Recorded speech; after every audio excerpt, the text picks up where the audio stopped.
आपके अपने YouTube channel उड़ान द फ्लाई पर आपका स्वागत है। और आज इस ऑनलाइन प्लेटफॉर्म के माध्यम से एक बार पुनः हम टीजीटी पीजीटी में आए हुए कुछ विगत वर्षों के प्रश्नों की श्रृंखला पर बात कर रहे हैं। और आज इस श्रृंखला की शुरुआत जो है वो हड़प्पा सभ्यता है। और हड़प्पा सभ्यता के संदर्भ में हम सामान्य सी बात करेंगे और यह देखेंगे कि यहाँ से किस टाइप के प्रश्न पूछे जा रहे हैं। फिर आगे प्रश्नों की श्रृंखला हम लेकर के आपके सामने आएंगे और फिर एक एक प्रश्नों पर हम आपसे बात करेंगे। तो जैसे आप देख रहे हैं आज का जो टॉपिक है वो है हड़प्पा सभ्यता। तो जरा देखें,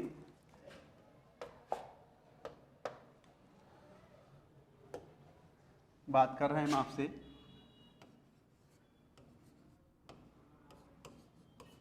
हड़प्पा सभ्यता के बारे में। और आप देखेंगे हड़प्पा सभ्यता से जो प्रश्न पूछे जा रहे हैं वो तीनों चरण से पूछे जा रहे हैं। आप प्राक हड़प्पा कह लीजिए,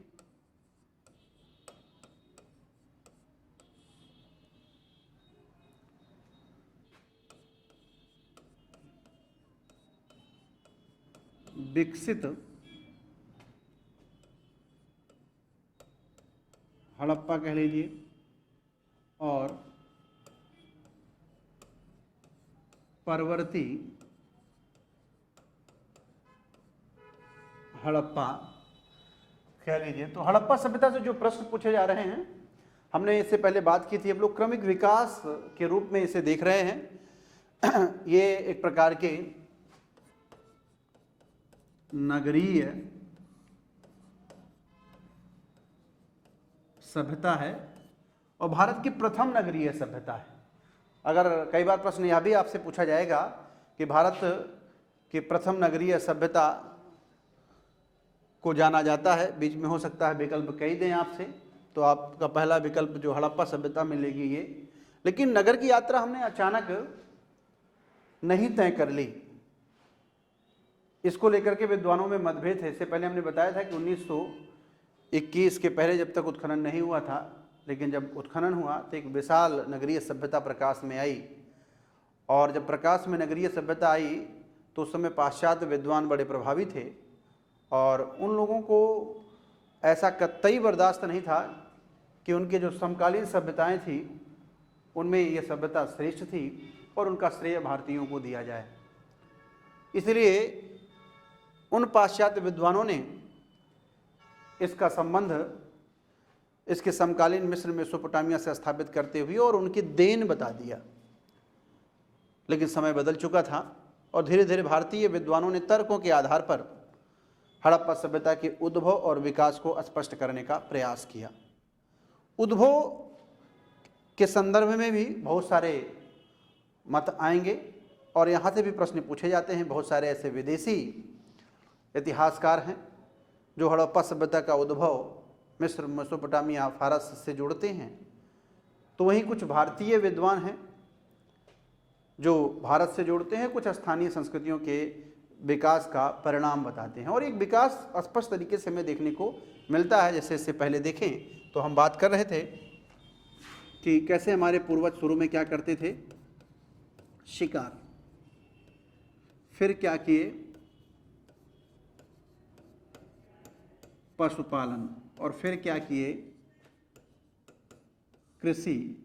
और जब हम ताम्रपाषाण काल में आते हैं जो कि एक पूरी तरह से ग्रामीण संस्कृत है, और ऐसी ग्रामीण संस्कृति है जिसमें सड़कें भी देखने को मिल रही हैं, सुरक्षा दीवार भी देखने को मिल रही हैं और अनाज का उत्पादन भी देखने को मिल रहा है। जो मध्य गंगा घाटी के आसपास बड़ी कम मेहनत में अत्यधिक अनाज उत्पादित होने लगा, शेष का उत्पादन होने लगा, तो उसी के मूल से नगरीय सभ्यता का उद्भव हुआ।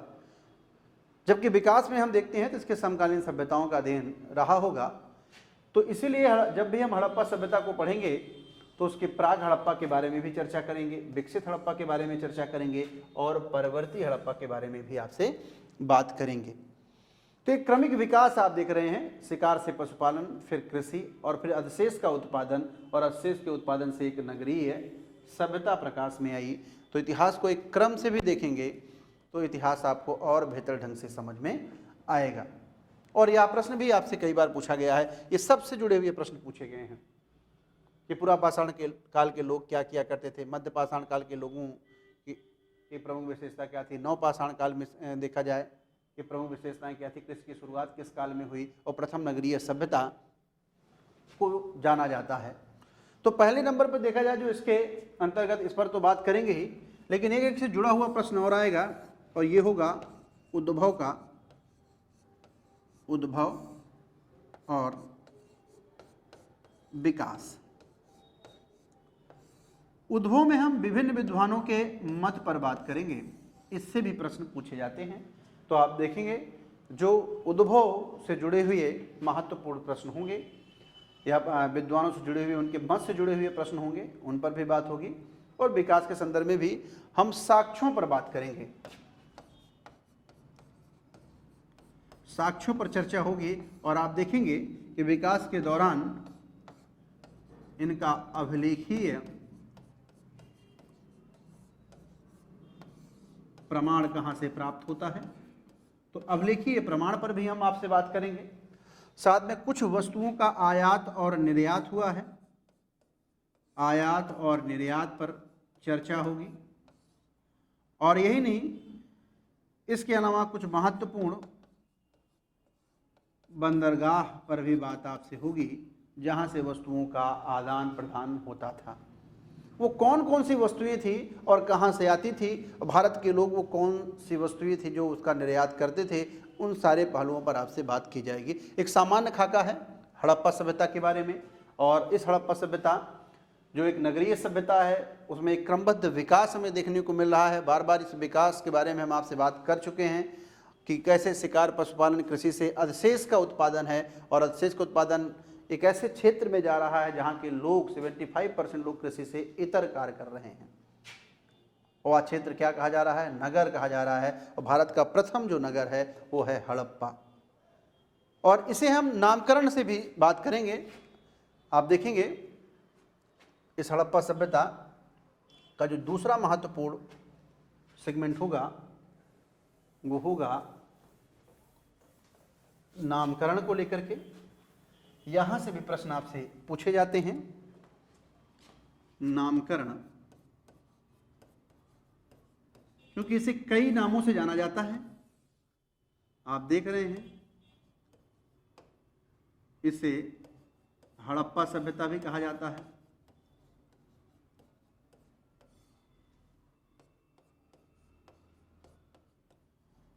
सिंधु सभ्यता,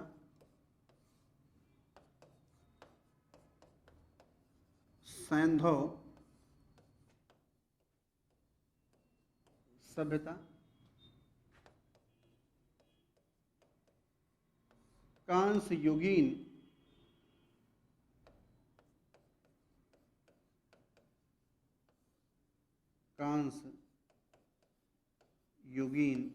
सभ्यता,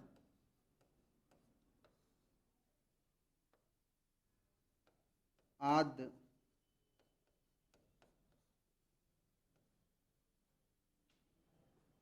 ऐतिहासिक काल,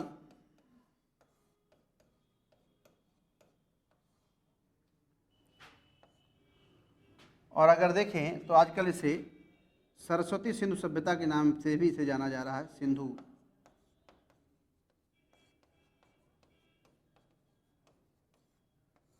सरस्वती सभ्यता के नाम से भी इसे जाना जा रहा है। तो हम यह भी देखेंगे कि पुरातत्व की दृष्टि से इसका सबसे उचित नाम क्या है, तो हड़प्पा सभ्यता देख रहे हैं, हड़प्पा सभ्यता पर भी बात होगी। आपसे यह भी पूछा जाएगा आदि ऐतिहासिक काल के अंतर्गत किस काल को जाना जाता है, उसमें पुरा पाषाण काल, कुषाण काल, हो सकता है आपसे मौर्य काल और हड़प्पा दे दे। तो हड़प्पा हो या वैदिक काल हो, दोनों काल को आदि ऐतिहासिक काल के अंतर्गत रखा गया है। तो आदि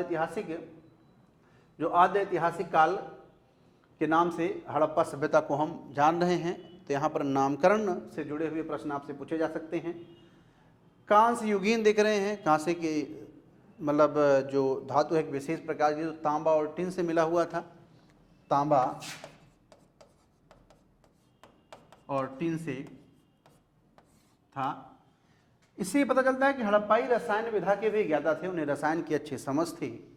और आप देख रहे हैं इसी समझ से आनुपातिक मात्रा में उन्होंने तांबा और टिन को मिलाकर के कांसे नामक एक धातु का निर्माण किया। तो कांस्य युगीन सभ्यता के नाम से भी जाना जाता है। शुरू में आप देखेंगे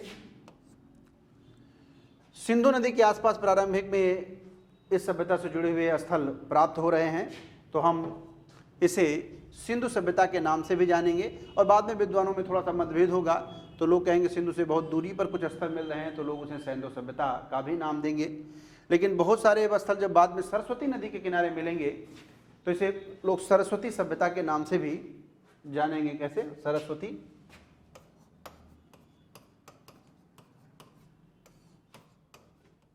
सभ्यता। और फिर धीरे धीरे विद्वानों का झुकाव होगा कि अधिकांश जो स्थल हैं वो सिंधु और सरस्वती के नदी के किनारे है, तो इसे सरस्वती सिंधु सभ्यता या सिंधु सरस्वती सभ्यता के नाम से भी इसे जानने का प्रयास करेंगे। लेकिन हड़प्पा में कहा जाता है कि जिस स्थल का उत्खनन सबसे पहली बार हुआ हो और अगर नामकरण को लेकर के किसी भी प्रकार की समस्या उत्पन्न हो रही हो, तो उसी स्थल के नाम से उसका नामकरण कर देना चाहिए। तो आप देख रहे हैं कि हड़प्पा सभ्यता के संदर्भ में, चूंकि हड़प्पा सभ्यता का सबसे पहली बार उत्खनन हुआ और उसी के आधार पर इस सभ्यता का नामकरण पुरातात्विक दृष्टि से अगर देखा जाए तो सबसे उचित नाम क्या था? हड़प्पा सभ्यता।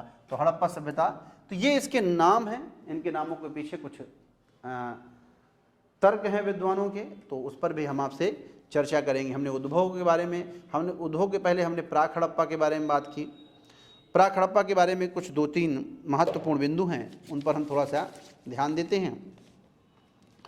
हड़प्पा सभ्यता में एक जिम सेफर महोदय हैं, जिन्होंने नवपाषाण काल और ताम्रपाषाण काल से लेकर हड़प्पा सभ्यता के पतन तक की कालावधि को सिंधु घाटी की परंपरा कहा है। क्या नाम दिया है? सिंधु घाटी की परंपरा का नाम जिम सेफर महोदय ने कहा है कि नवपाषाण काल, ताम्रपाषाण काल और हड़प्पा सभ्यता के पतन तक का जो समय है उसे हम सिंधु घाटी की परंपरा के रूप में देखते हैं।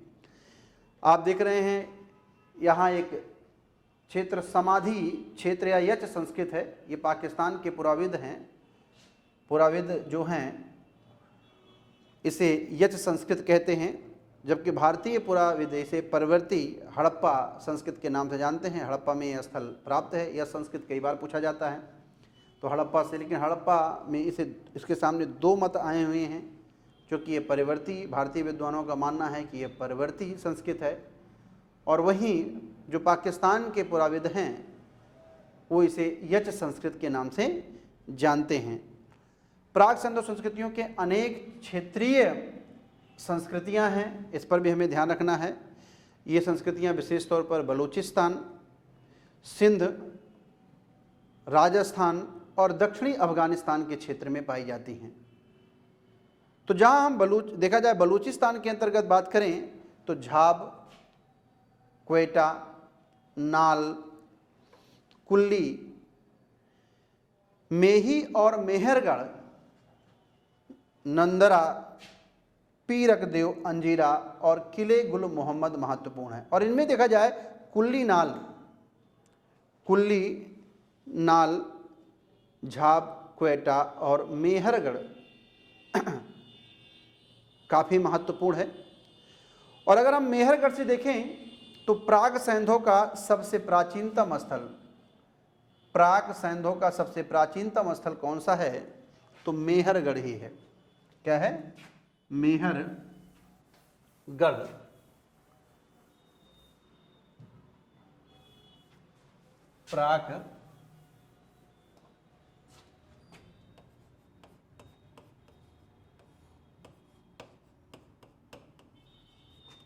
प्राग सैंधों का सबसे प्राचीन स्थल मेहरगढ़ है।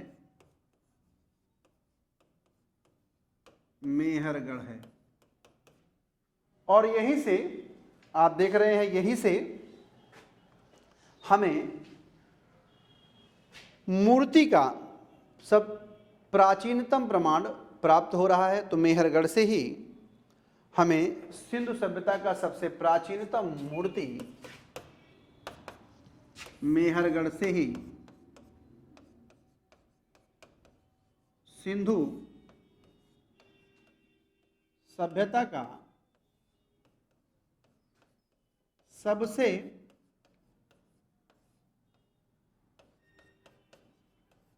प्राचीन मूर्ति प्राप्त होती है। यहां पर हमें दो बात ध्यान रखना है। झाब, क्वेटा, नाल, कुल्ली और मेहरगढ़ का संबंध है पंजाब से, बलूचिस्तान से, सिंध से, राजस्थान से। तो यहाँ उत्तर हमारा होगा बलूचिस्तान से। हमने कुछ बलूचिस्तान के प्राक हड़प्पाई स्थलों पर हम आपसे बात कर रहे हैं। हमने बताया कि हड़प्पा सभ्यता को हम सामान्यतः 3 भागों में बांटेंगे। प्राक हड़प्पा, विकसित हड़प्पा जब वो अपने चरम पर होगी, और फिर परवर्ती हड़प्पा। लेकिन जब प्राक हड़प्पा के संदर्भ में बात करेंगे तो कुछ प्राक हड़प्पाई स्थल हमें प्राप्त होंगे। ये भारत, पाकिस्तान और अफगानिस्तान में प्राप्त होंगे। तो हम पाकिस्तान के बलूचिस्तान प्रांत पर आपसे बात कर रहे हैं, और इनमें कुछ महत्वपूर्ण ऐसे स्थल थे। यहाँ पर बहुत गहनता में आपसे प्रश्न नहीं पूछा जाएगा, लेकिन ये जरूर पूछा जाएगा कि झाब या क्वेटा, कुल्ली, नाल, चूँकि आमरी, कोटदीजी भी आपको आगे मिलेंगे, लेकिन इसका संबंध बलूचिस्तान से नहीं है, जबकि मेहरगढ़ का संबंध बलूचिस्तान से है। और मेहरगढ़ से 2 बातें हमें ध्यान रखनी है। पहली तो यह है कि यह प्राक हड़प्पा सभ्यता का सबसे प्राचीनतम स्थल है, और दूसरी बात रखनी है कि यहाँ से सबसे हमें प्राचीन मूर्ति प्राप्त होती है। तो यानी हड़प्पा सभ्यता की सबसे प्राचीन मूर्ति कहाँ से प्राप्त होती है? तो आपका उत्तर क्या होगा? मेहरगढ़। और यह भी ध्यान रखना है कि प्राक हड़प्पा सभ्यता का सबसे प्राचीनतम स्थल कौन सा है, तब भी उत्तर क्या होगा आपका? मेहरगढ़ होगा। तो 2 बातें हमें यहाँ पर ध्यान रखनी है। इसी प्रकार हम सिंध में आमरी और कोटदीजी के बारे में देखेंगे। सिंध क्षेत्र में आमरी और कोटदीजी ये महत्वपूर्ण स्थल हैं, लेकिन मिलान करने के लिए आ सकता है, हो सकता है बलूचिस्तान दे दे आपके सामने, आपको सिंध क्षेत्र दे दे, पंजाब का क्षेत्र दे दे और राजस्थान का क्षेत्र दे दे, और उनसे जुड़े हुए प्राक हड़प्पा से जुड़े हुए स्थल का नाम दे दे, और देने के बाद कहे आपस में आप मिलान करिए, या 3 सही दे दे, 1 गलत दे दे, और पूछ ले आपसे निम्नलिखित में से किसका सुमेलन सही नहीं है। तो इस तरीके से जब आप देखेंगे तो यहाँ से 2 प्रश्न आप निकल करके सामने आएंगे। सिर्फ हमारा यहाँ काम है कि आपके नजरिया को डेवलप करना। अप्रोच आपका डेवलप हो जाएगा तो आप क्वेश्चन खुद ही पढ़ते वक्त निकाल लेंगे। तो 2 तरह के प्रश्न यहाँ से बन सकते हैं, हमें ध्यान रखना है। और फिर कुछ हो सकता है साक्ष्य से भी पूछ सकते हैं, जैसे हमने अभी भी बताया कि प्राचीनतम मूर्ति का प्रमाण हड़प्पा सभ्यता में। मूर्तियाँ तो मुझे पाषाण काल से ही देखने को मिलने लगी। उच्च पुरापाषाण काल में मातृ देवी की मूर्ति मिल रही है लोहंदा नाला से, देख रहे हैं बेलन घाटी के सहायक नाला लोहंदा नाला से आपको मिल रही है। लेकिन यहाँ हमें ध्यान रखना है कि हड़प्पा से अगर शब्द दे दिया, जैसे आपको दे दिया जाए कि मानव के साथ कुत्ते को दफनाए जाने का प्रमाण कहाँ से प्राप्त हो रहा है प्राचीनतम, तो हो सकता है पहला विकल्प आपको हड़प्पा या रोपड़ दे, लेकिन हमें बुरजहोम को ढूंढना है। लेकिन अगर हड़प्पा में आपको बांध के रख दिया तो हमें रोपड़ की तरफ जाना है, भले से पहला विकल्प हमें बुरजहोम दे, क्योंकि रोपड़ से मानव के साथ कुत्ते को दफनाए जाने का प्रमाण प्राप्त हो रहा है। तो इस तरीके से जो प्रश्न पूछे जाएंगे उन पर हमें ध्यान देना है। तो यहाँ हम बात कर रहे हैं आपसे, क्योंकि हमने 2 चीज़ों पर बात किया। बात उद्भव एवं विकास पर आपसे बात होगी।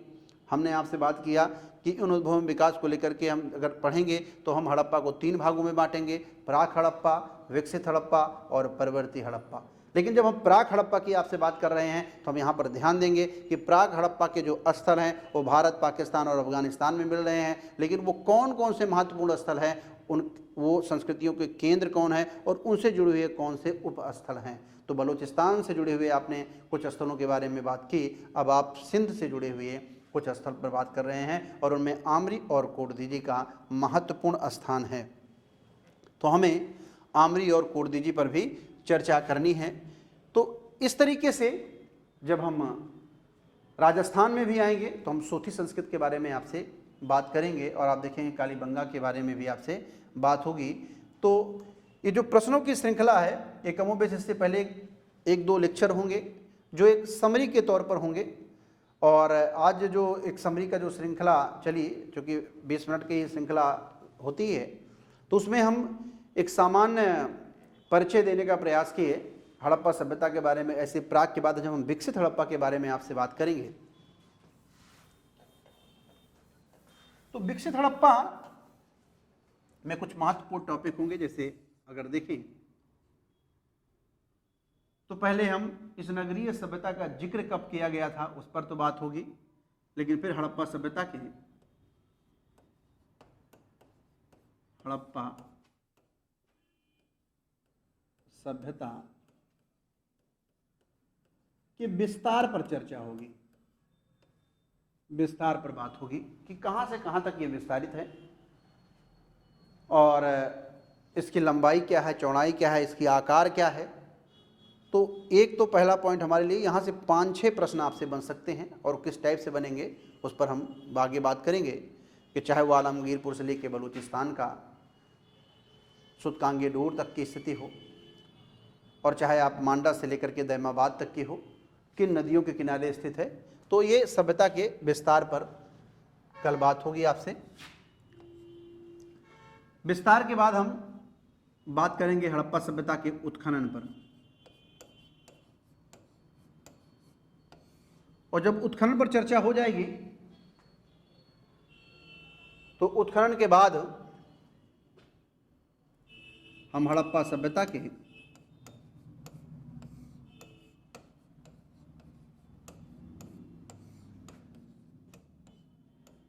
चाहे वो राजनैतिक हो या राजनीतिक की बात करें, सामाजिक,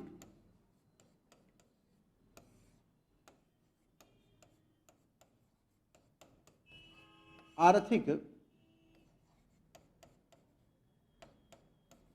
धार्मिक, कला, राजनीतिक, सामाजिक, आर्थिक, धार्मिक, कला की चर्चा करते हुए हम लोग इनके पतन पर बात करेंगे, और यहाँ पर विद्वानों का मत महत्वपूर्ण है। यहाँ से भी जुड़े हुए प्रश्न आएंगे, लेकिन कैसे, जब हम हड़प्पा सभ्यता के उत्खनन होगा और यहाँ से प्राप्त जो साक्ष्य होंगे उसी के आधार पर राजनीतिक, सामाजिक, आर्थिक, धार्मिक और कला पर चर्चा होगी, और उसी से पतन पर बात की जाएगी। यहाँ से प्रश्न आपसे पूछे जाएंगे, क्योंकि जो भी बातें होंगी वो स्रोत के आधार पर होंगी और हड़प्पाइयों के उत्खनन से प्राप्त सामग्रियों के आधार पर होंगी, और ये सामग्रियाँ आपके लिए महत्वपूर्ण है क्योंकि कई बार आपसे इन सामग्रियों से जुड़े हुए प्रश्न आपसे पूछे जाते हैं। तो ध्यान रखना है हमें कि बंदरगाह कहाँ से प्राप्त हो रहा है, अन्नागार कहाँ से है, सभा भवन, पुरोहित आवास, इन सब के बारे में। और इससे सबसे ज़्यादा जिसके लिए हम जानते हैं इस सभ्यता को वो है इसकी नगरीय सभ्यता। क्या है? नगरीय सभ्यता। तो इसकी भी कुछ अपनी विशेषता होगी, तो इन विशेषता पर चर्चा होगी, यानी हड़प्पा सभ्यता की क्या विशेषताएं हैं उन पर भी आपसे बात की जाएगी। तो जो हम देख रहे हैं ये हमारे लिए महत्वपूर्ण है, और इस सेगमेंट को हम बहुत अच्छे से कराने का प्रयास करेंगे।